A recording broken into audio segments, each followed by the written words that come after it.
How's it going, guys? James here, and welcome back to my little automotive channel. About a week ago, I was cruising the internet, just reading my car news as I always do, and I came across photos of the new Kia Niro, the 2023 model. Now, this new model of Niro has been out internationally for, I think, about a year, but it's finally coming to the US this year. And when I saw those photos, I was like, dang son, this thing looks good. As somebody who grew up in the mid-90s, I still remember when Kias were considered to be this piece of junk car that only sold because they were cheap, and later on because they were cheap and came with a long warranty. Fast forward to 2022. Kias have been solid cars for years now, but not particularly stylish. I mean, just look at the old Niro. But the new Niro is different and better. So today, let's take a look at all these press photos, and I'm gonna tell you guys everything I think about the new Niro, including where I think it really hits the mark and where I think it's still coming up short, and then at the end, I will give you my overall thoughts on the new Niro. All right, taking a look at this first photo, we have three different Niros in blue, white, and green. And in the press photos, the blue one is the plug-in hybrid EV, the white one is just the EV, and the green one is the traditional hybrid. Right off the bat, I think this thing is way better looking than the old one. I think it's way more distinctive than the old one. I think the old one was trying to be a little bit aggressive, but it really fell short of that. Whereas the new one, I think, has a pretty cool new design. So let's take a look at these different photos and really pull it apart and talk about these design features. I think the most obvious or most distinctive styling element on the front here is that LED accent light here. That's kind of this dipper shape. My first reaction was, holy cow, this is the BMW 2 Series Coupe's LED accent light from the back, but just moved to the front and flipped upside down. It's the same basic shape and made it's kind of stretched out vertically and then turned upside down for the Kia. When we see it from a slightly higher angle, like in this picture, what you see is that this accent light is kind of low. As your eyes follow this line here, it kind of pulls your eyes downward and makes the new Niro look a little bit more droopy than it actually is. There's not a super clear Kia corporate look these days other than that little tiger nose, which is very subtle on the Niro.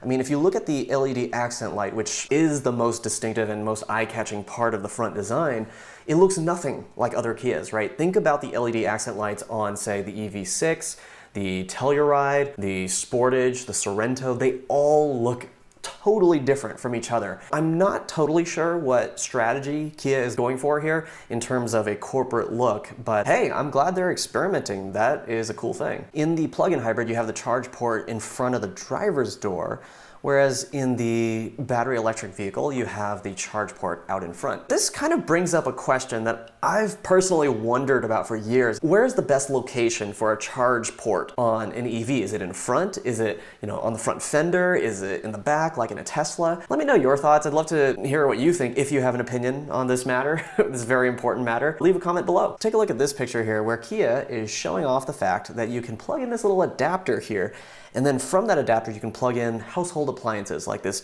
Keurig coffee maker. And of course, they've obscured half the Keurig logo because I don't think they got the licensing to show the whole logo. I've been seeing this a lot in battery electric vehicle marketing materials, and I think it's a little silly. Why? Because for decades now, it's been possible for you to buy what's called an inverter, and you just plug it into the cigarette lighter outlet in your car, and you can get up to about 300 watts of 110 volt electricity from it. And if you want even more wattage, then what you can do is actually just connect it to the battery terminals of your car, and then there are plenty of inverters out there that'll provide up to a kilowatt or 1,000 watts. And moving on to the side profile here, I mean, the most obvious design cue has to be the side blade, right? It's a lot like the Audi R8, Shoot for the stars, Kia. We're rooting for you. Anyway, aside from the side blade, we see these Cadillac XT4-like taillights, which, I don't know, it's kind of cool. It's like a little bit boomerangy. To my eyes, the side profile of the new Niro looks a lot like the side profile of the old Niro. So it's like the overall shape of the Niro has remained largely unchanged, even though the details in the lights and the plastic bits here are completely different. And because the side profile is so similar to the old car, I was thinking, is this based on the same platform as the old Niro? And it turns out it's not. It's based on a new platform called the K3, which is shared with the Elantra, and it's supposed to have a lower center of gravity. It's supposed to be lighter than the outgoing model. That should be good for handling, right? Lighter, lower center of gravity? I'm on board with that. With this side profile, we can really easily see the fact that the wheel arch gap, meaning the gap between the tires and the wheel arch itself is actually pretty small. And this was true of the last Niro as well, so this is not new to this Niro. I think this is really great because, you know, you could describe the Niro as a CUV, like a compact utility vehicle, in other words, a mini SUV. But given that these wheel arches are, the wheel arch gap is quite small, and look at these low profile tires, this might actually be better classified as a tall-ish or large-ish hatchback. And I think that's really cool because I honestly think that America could use more hatchbacks. It's perhaps the most practical shape other than, say, a minivan. It's really cool that the market is moving in that direction where Kia feels comfortable selling something that does not really look like an SUV, but rather a large hatchback. And take a look at these wheels. These wheels are pretty cool, right? I think it looks pretty sporty, in my opinion. Great size, even slightly large. And in the press photos, Kia shows these wheels being available on the hybrid and the plug-in hybrid. For the battery electric vehicle, they show these wheels, which in my opinion look a lot less cool. All right, moving on to the back here. I don't know about y'all, but I see hints of a Focus RS in here. In this spoiler and the way that the window slopes out and then there's this angle here and it comes down. And also in the back here we have this dipper shaped motif just like in the front, so I think that's good that Kia is trying to make the front and the back look like they belong in the same vehicle. And let's check out this picture here. Yeah, I really like the fact that there's this piece right here which visually compresses the back a little bit to make it feel a little bit more sleek. Basically draws your eye towards the middle of the vehicle rather than making it look more expansive. Very good in terms of making the back feel a little bit slimmer and sleeker. Oh, and check this out. In this photo, you see that the blind spot monitor warning is on. Why? Because the camera car is being picked up by the sensors and they didn't Photoshop that out. So a little bit of breaking the fourth wall here. And moving on to the interior, I think the interior is a huge upgrade from the current model. This interior looks a lot like the Lucid Air to me. It's got the two-spoke steering wheel situation with this large screen, which I believe was popularized by Mercedes-Benz, but now a lot of OEMs are doing it. And I think this large slab with the two screens is quickly becoming the standard for newly updated vehicles. And I think it looks pretty cool. And keeping in line with the fact that all the Niros are eco-friendly vehicles, whether it's hybrid, plug-in hybrid, or EV, the interior materials are quite eco-friendly as well. For example, some of the upholstery is actually made of eucalyptus leaves. Overall, I think this design is awesome for a relatively low-cost vehicle. And of course, there's this press photo that really highlights the Harman Kardon logo on the speaker grille. Kia is moving up market. I mean, Harman Kardon is like a pretty bougie audio brand. And speaking of infotainment, the Niro is gonna come standard with wireless Apple CarPlay and Android Auto, so that is excellent. And check out this picture. They're trying to show off the fact that the Niro can tell you where, charging stations are. And of course, they parked it in Berkeley, California, which has a bunch of charging stations within a 1.7 mile radius. So, I think that was very strategic for them to park this thing in an area with lots of charge points, right? Anyway, I just thought that was funny. This picture is really highlighting the fact that the Niro can come with a proper heads-up display or HUD, HUD.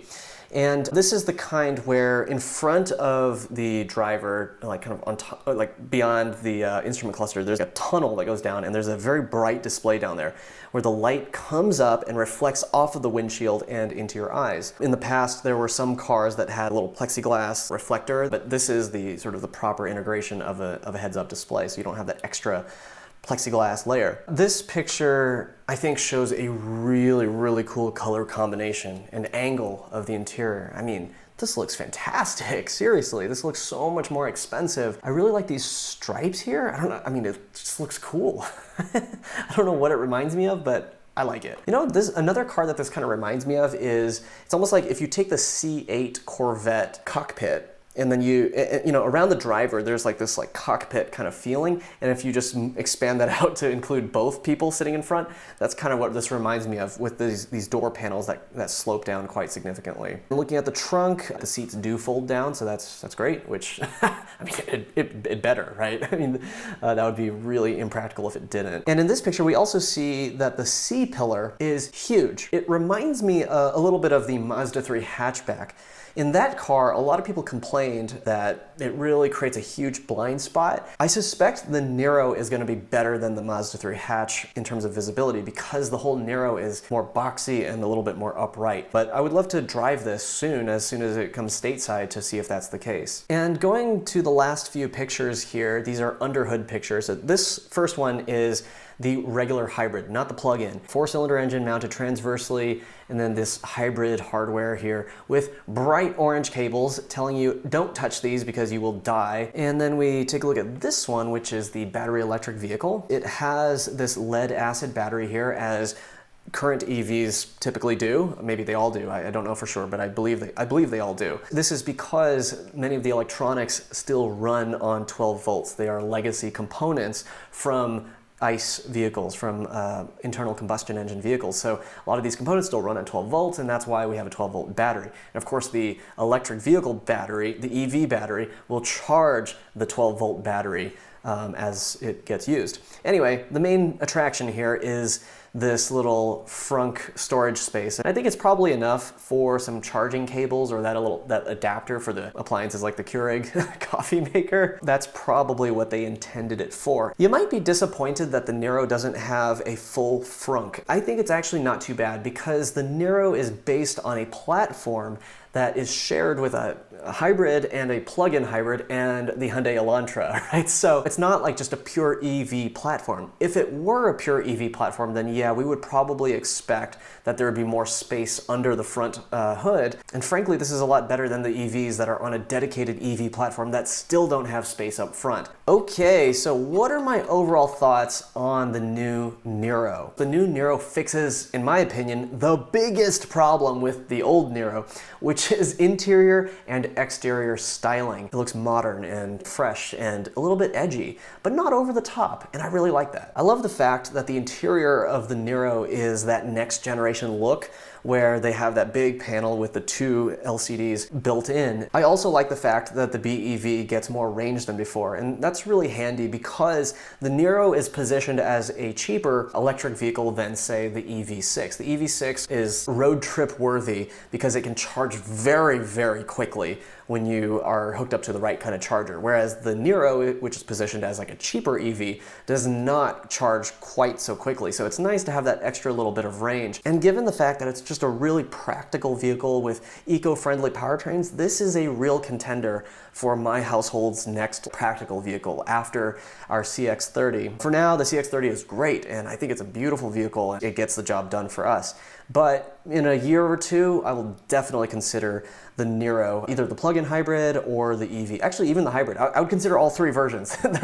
They all sound great. I mean, even the basic hybrid is supposed to get 53 miles per gallon, which is awesome for a vehicle of that size. I think Mazda needs to hurry up and bring out that MX-30 plug-in hybrid, otherwise this Kia might be in our garage next. Anyway, those are my thoughts on the new Niro. It's really exciting and I think it's gonna be a winner. I think it's really fun to go through press photos and just kind of dissect and pull apart the design of new cars, especially ones that have an interesting look. And since you made it this far, if you could do me a favor and hit that like button, that really helps out this little automotive channel that I've got going on here. It also helps the YouTube algorithm realize that, hey, this is a video that you enjoyed, and so it'll, show it to other people who are also interested in the Kia Niro. And if you're not subscribed yet, consider hitting that subscribe button so you don't miss any of the videos that I have coming out on the channel. I hope you have a great rest of your day. Don't forget to smile and be joyful.